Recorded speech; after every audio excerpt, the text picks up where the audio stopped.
Puan, hello. Assalamualaikum. Assalamualaikum warahmatullahi. Siapa di hujung talian?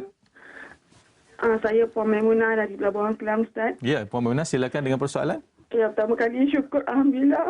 Ya, Puan Maimunah. Setiap kali saya cuba tak pernah tengok rancangan Ustaz. Bagus, terima kasih. Cakap dengan Ustaz. Tahniah Puan Maimunah. Silakan dengan persoalan Puan Maimunah.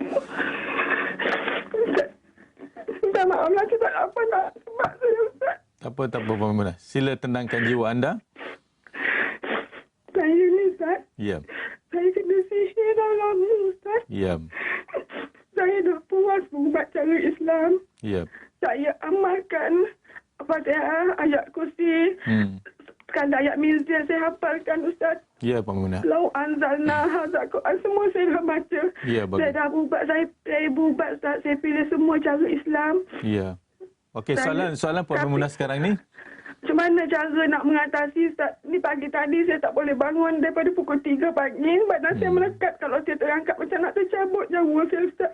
Okey, Puan Maimunah, saya akan bagi satu penawar. Mudah-mudahan menjadi penawar untuk Puan Maimunah pada pagi ini. Alhamdulillah. Terima kasih. Soalannya kena sihir. Kita akan cerita bagaimana. Okey, Maimunah, sila tunggu jawapan di depan kaca TV anda sekarang. Okey. Satu rintihan yang mana satu suara hati yang datang daripada seorang pemanggil yang sudah terkena sihir. Sengsara tuan-tuan terkena sihir ini. Tangisan orang yang terkena sihir ini bagi saya terlalu berbisa. Kerana perawat pun boleh menangis dengan tangisan mereka. Sebab penyakit mereka tidak difahami oleh orang lain. Penyakit mereka tidak difahami oleh sahabat andai. Orang kata dia gila kalau dia bercerita. Sedangkan dia sakit.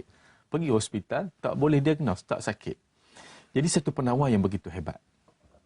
Pada sesiapa yang terkena sihir ini, pertama sekali Puan Maimunah kata dia nak bangun tadi tak boleh, melekat. Pada pukul 3 pagi nak sembahyang tahajud tak boleh nak bangun. Sebab apa tuan-tuan? Iblis cukup tidak suka manusia bangun pada waktu malam untuk menghadap Allah Subhanahu Wa Taala. Untuk menyembah Allah Subhanahu Wa Taala itu satu perkara yang tidak disukai oleh iblis, laknatullah.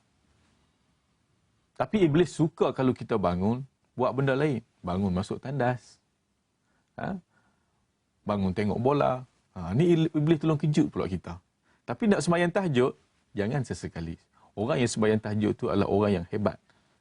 Jadi, satu mutiara saya nak bagi pada Puan Maimunah yang menyusuli panggilan dia tadi dengan tangisan. Mudah-mudahan tangisan selepas ini, tangisan Puan Maimunah adalah tangisan kegembiraan. Dengan ayat yang bakal saya berikan ini. Ayat yang saya nak berikan, saya tak mahu panjang-panjang. Kalau bab sihir ini, ayat yang paling hebat. Satu perkataan Allah Subhanahu Wa Taala sebut dalam Al-Quran, sayubtilu. Yang berarti Allah Subhanahu Wa Taala membatalkan sihir tersebut. Innallaha sayubtilu. Qala Musa ma ji'tum bihi sihr, innallaha sayubtilu. Ustaz, saya baca lama tak jadi pun. Tuan-tuan, perubatan Islam ada cara membacanya. Di sinilah orang tak tahu. Kalau kita tengok perkataan sayubtilu itu, disebut dengan begitu susah sekali. Sayubtilu. Susah. Nak menggambarkan, nak membatalkan sihir ini suatu perkara yang susah. Sebagaimana Tuhan sebut dalam Izazul Zilati. Bila sampai hari kiamat, tiba hari kiamat, Zulzilah, Zalzalah. Nak sebut pun susah, nak cerita kiamat tu dahsyat. Sayubtilu, nak cerita, nak batal sihir ini susah. Cara membacanya, ikut saya tuan-tuan dan perempuan. Mudah-mudahan sihir kita akan terbatal, bukan saja untuk diri kita, kita akan boleh tolong orang selepas ini. Iaitu, Innallaha sayubtilu.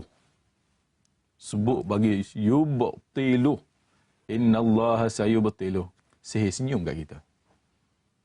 Tapi innallaha sayubtilu dipasangkan dengan qasak di dalam hati kita untuk membatalkan sihir yang ada dalam tubuh kita. Sayubtilu, jin dengar dalam tubuh kita kejut. Bila pula dia belajar ayat ni? Aku tak boleh duduk dengan cara baca sebegini. Aku akan gempar dalam tubuh dia, aku akan panas dalam tubuh dia, aku akan keluar. Ustaz, ayat mana ni Ustaz? Ayat ini berada dalam surah Yunus. Ayat 81 hingga 83. Selamat mencuba Puan Maimunah. Mudah-mudahan tangisan Puan Maimunah akan bertukar menjadi tangisan kegembiraan. Yang paling penting Puan Maimunah baca itu bukan untuk sembuh penyakit. Yang pertama untuk mendapat keredaan Allah. Yang kedua untuk menyembuhkan penyakit Puan Maimunah. Tahniah saya ucapkan di atas Puan Maimunah yang sudi bertanya kita pada pagi ini, pembuka tirai kita pada pagi ini dengan tangisan luahan daripada hati seorang yang sakit misteri.